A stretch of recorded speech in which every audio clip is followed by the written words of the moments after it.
muchos niños hoy en día que no están vacunados contra la tuberculosis. Es decir, que una persona que ya fue vacunada con la BCG no puede contagiarse con la tuberculosis. No es exactamente así. Lo que previene la BCG son las formas graves de la enfermedad, porque lo que hace es despertar la inmunidad del organismo contra la enfermedad, y entonces a veces las personas inhalan los bacilos y se quedan, digamos, alojados en los pulmones, pero no les causan enfermedad, y esas personas pueden vivir así muchos años, para toda la vida. Pero lo que realmente previene la BCG son las formas graves como meningitis tuberculosa o tuberculosis diseminada, sobre todo en los niños, mientras ellos van formando sus defensas. Doctora, pero es preocupante, ¿no? Esto de que en el país se haya dejado de vacunar a los niños, algo que, porque estamos hablando de sanitaria que llegan los países de la región, del mundo, para evitar que estas enfermedades se propaguen. Del ministerio se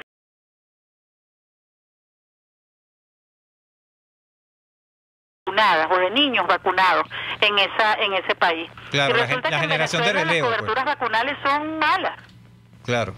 Pero es que al final, eso creo que lo hemos debatido en este espacio, Marilia, no es más barato vacunar que atacar la enfermedad. Que tener un repunte como el que tenemos. No sé. Bueno, eso depende de lo que tú llames más barato, porque más barato sería si el gobierno le diera tratamiento a los pacientes.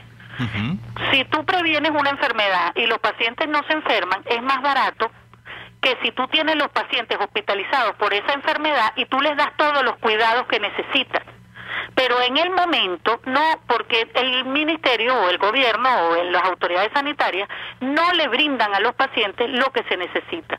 Entonces no gastan dinero, ellos no gastan dinero en medicamentos, no gastan dinero en recursos, no gastan dinero en nada de eso, los pacientes simplemente se mueren de mengua. Claro, cuando estoy Entonces sale más barato dejar morir a los pacientes que vacunarlos o que tratarles las enfermedades. Claro, cuando yo hago esa comparación, lo hago en términos de un país normal, ¿no? Es correcto. Eso es lo que visualizar aquí.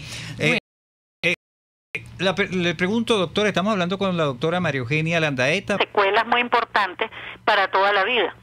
Claro. Entonces, los niños un poquito más grandes pueden desarrollar la enfermedad, pero son un poco más capaces de defenderse contra ella, y entonces el tratamiento es más efectivo. Y por eso se les pone la vacuna a los niños cuando nacen. Claro. Es importante. ¿Y en el caso de las personas de la tercera edad? En el caso de las personas de la tercera edad, ellos son susceptibles a tuberculosis porque sus defensas van envejeciendo y se van disminuyendo. Entonces las personas de tercera edad son más susceptibles a muchas enfermedades y por supuesto también a la tuberculosis. Entonces estos son pacientes que tienen que ser monitoreados, por eso cuando la persona va al médico por cualquier motivo de consulta, tú tienes que preguntarle a él, o el médico debería preguntarle, usted tose, usted sufre de fiebre, usted pierde peso. Así es, doctora, al principio del programa nos asomaba más o menos cómo es el contagio de esta enfermedad, pero quisiera que nos explicara bien, porque de hoy se trata nuestro programa de prevenir la enfermedad. Entonces, ¿cómo es el contagio de la tuberculosis? Cuando las personas que tienen la enfermedad tosen o estornudan, sobre todo la tos, porque la tuberculosis es una enfermedad que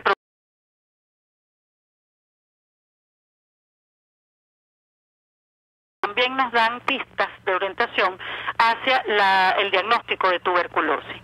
Esa es la vía principal de transmisión. Bien importante todos estos datos que nos está dando la doctora María Eugenia Landaeta sobre bueno, ya tenemos unos 3 que son básicos. Usted tose, usted tiene fiebre, usted pierde peso, las preguntas básicas que si no se las hace el médico, usted por lo menos debe saberle esos tips. Bueno, doctora, vamos a invitarla a permanecer en la línea telefónica. Hay muchas más preguntas, por supuesto, sobre esta peligrosa enfermedad. Nosotros necesariamente tenemos que hacer la pausa de este momento, pero ya regresamos.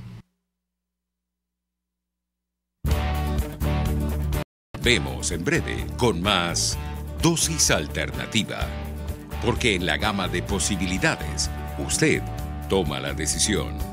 Solo por RCR 750 AM y RR.tv.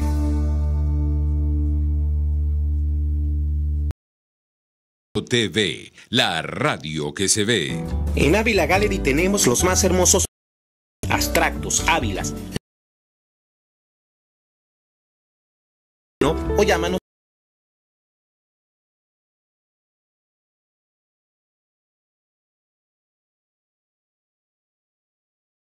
clara señal. Es el radar de los barrios. Evelyn Martínez y la Red de Ciudadanos le invitan a identificar amenazas, ubicar soluciones y hacer seguimiento eficiente a las problemáticas de cada sector. Un espacio contra la polarización donde se construye de abajo hacia arriba y de adentro hacia afuera. El radar de los barrios, de lunes a viernes, a partir de las 10 de la mañana, solo por RCR 750 AM. Les estamos presentando Dosis Alternativa con Marilia García y Jackson Vargas, solo por RCR 750 AM y RCR.tv, la radio que se ve. Amigos, ya estamos de regreso en Dosis Alternativa sobre una enfermedad en nuestro país en estos momentos, tuberculosis. Para ello nos la doctora y jefe del Servicio de Infectología del Hospital Universitario de Caracas. Doctora, ¿cómo se diagnostica esta enfermedad? ¿Qué pruebas o qué exámenes se le hace al paciente para saber que efectivamente tiene tuberculosis? Fíjate, el diagnóstico de la tuberculosis es relativamente sencillo.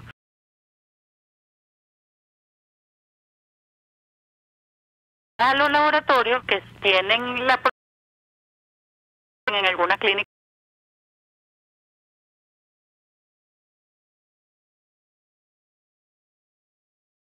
que se hacen en el algodonal y que se hacen en algunas clínicas que se llaman... Sí, doctora, ¿qué pasa? ¿Es opinión?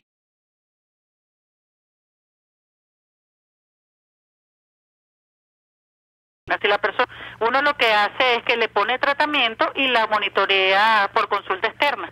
Eso lo hace el profesional de tuberculosis a través de los neumonólogos de los servicios de los hospitales, donde, por ejemplo, aquí en el hospital universitario donde yo trabajo, el servicio de neumonología es el que tiene el comando del Programa Nacional de Tuberculosis. Entonces nosotros le hacemos el diagnóstico a los pacientes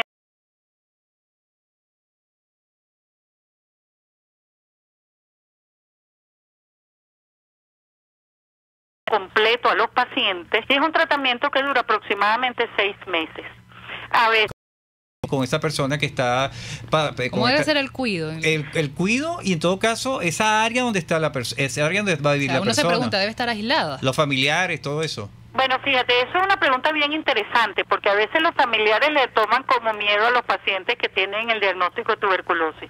Pero eso no es muy complicado. Lo único que tienen que hacer es que al principio, desde el momento en que se hace el diagnóstico, se le pone un tapaboca al paciente para que la tos o sea, las gotas de saliva no salgan a infectar a otras personas durante las primeras 2 semanas del tratamiento. Después de eso, ya cuando ya es negativo el esputo, o sea, la prueba de microscopía que les acabo de mencionar, ya ese paciente ya no transmite la enfermedad, y lo que tiene que hacer es cumplir su tratamiento. Por supuesto, mucha limpieza en el hogar.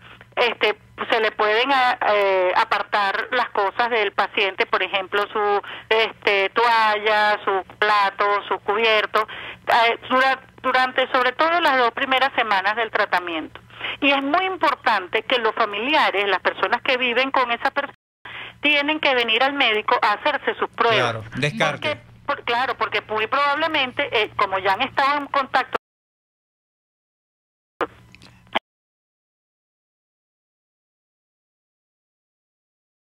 que se llama PPD,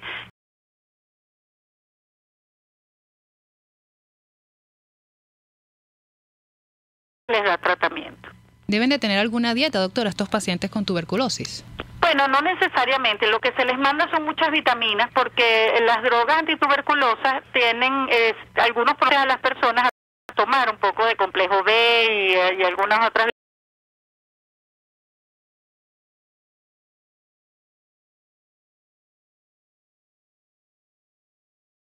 No hay que ir.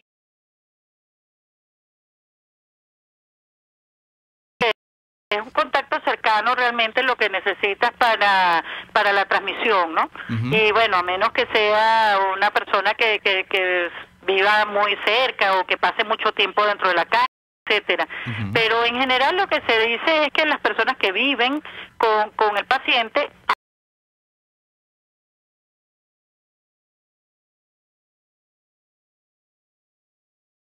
contacto verdadero con el paciente. Es como cuando la inmunidad, el bacilo se aloja en los pulmones, pero el sistema inmunológico de la persona, sus defensas están muy bien y son muy eficientes en mantener ese bacilo, digamos, controlado.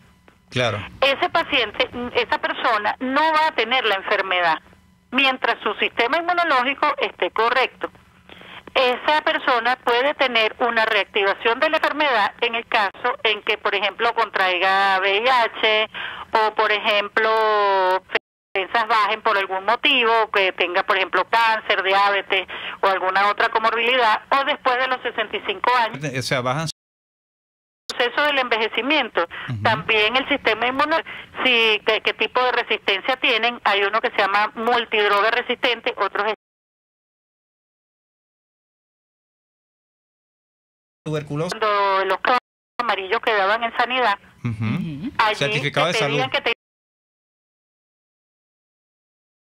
Entonces allí hay pruebas de tuberculosis para detectar, digamos, precozmente los casos sintomáticos respiratorios. O sea que una persona puede acudir, disculpa que la interrumpa, doctora, ya estamos llegando casi al final del programa. Una persona puede acudir a nuestras redes sociales en Twitter por @RCR750 y vernos a través de nuestra página web rcr.tv. La emisión de Dosis Lilia García, certificado número 30.260, para dar cumplimiento a la obligación impuesta por el artículo 14 de la Ley de Responsabilidad Social. RCR 750 AM, porque lo bueno une. El siguiente espacio educativo va dirigido a niñas, niños y adolescentes. La Fundación Bancaribe para la Ciencia y la Cultura presenta los hechos, las personas, las ideas que tejieron y cambiaron nuestra historia. RCR presenta Historia Portátil, una producción nacional independiente de Arlenis Olivero, certificado número 4349. Hoy presentamos El Doctor Rasetti y la cocina venezolana. En el año de 1884, el doctor Luis Rasetti, el eminente médico venezolano, cuyo nombre nos recuerda permanentemente varias clínicas e institutos del país, hacía un detenido examen de la situación de la cocina en Venezuela. Más que un análisis culinario, se trata de un análisis sociológico, porque para el ilustre científico, conducta a la que el doctor Rasetti compara con la de las damas europeas. Mientras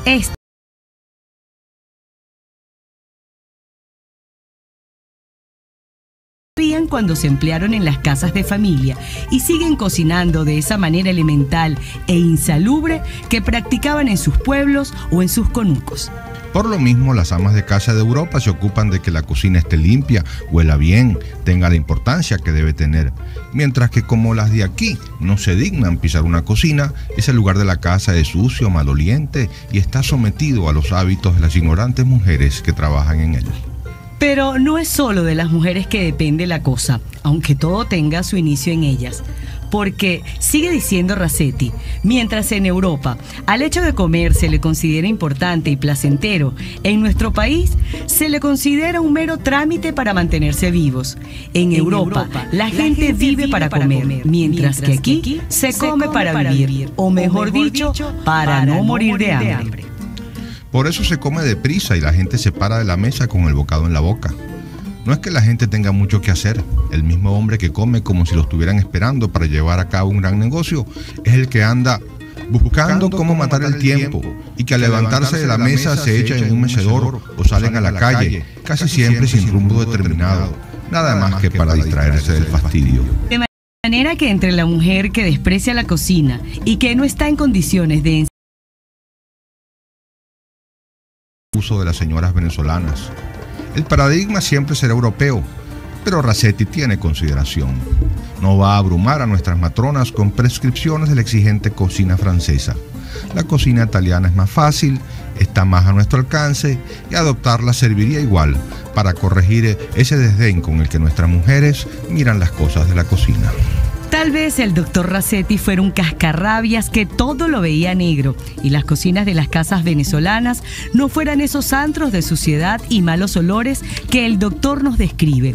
Pero no está de más recordar cómo veía esas cosas este notable médico, que encontraba tiempo para, al lado de sus arduas investigaciones, ocuparse de las cosas de nuestra cocina, como una especie de antecesor del doctor Armando Scanoni. La Fundación Bancaribe para la Ciencia y la Cultura promueve el conocimiento de la historia y fomenta entre los jóvenes su estudio e investigación a través de iniciativas propias y en alianza con la Academia Nacional de la Historia y con otras instituciones. La Fundación Bancaribe para la Ciencia y la Cultura presentó Los hechos, las personas, las ideas que tejieron y cambiaron nuestra historia. RCR presentó Historia Portátil, guión Diego Bautista Urbaneja, Isabel Noguera y Diego Bautista Urbaneja. Una producción nacional independiente de Arlenis Olivero, certificado número 4349. RCR 750 AM. Porque lo bueno une. El siguiente programa mixto contiene elementos de lenguaje, salud, sexo y violencia que pueden ser escuchados por niños, niñas y adolescentes sin supervisión de sus madres, padres, representantes o responsables. RCR presenta El Radar de los Barrios, una producción nacional independiente de María Llanes, certificado número 21846, para dar cumplimiento al artículo 14 de la Ley de Responsabilidad Social. El radar está encendido en los barrios. Toma la radio para hacerse eco de los que no tienen voz, planteando problemas y soluciones. Es el radar de los barrios. Las comunidades se organizan más allá de los colores políticos porque saben que la polarización es una trampa. El radar de los barrios, con las verdades que el gobierno evade y que otros ignoran. Comienza el radar de los barrios con Evelyn Martínez y los voceros de las comunidades. En la calle reclamando sus derechos. De la calle no cae. La calle es la esperanza que alimenta nuestro empeño. Venezuela, Caracas. Buenos días. Bienvenidos a una nueva emisión de su programa favorito a esta hora, El Radar de los Barrios. Como siempre, detectando problemas,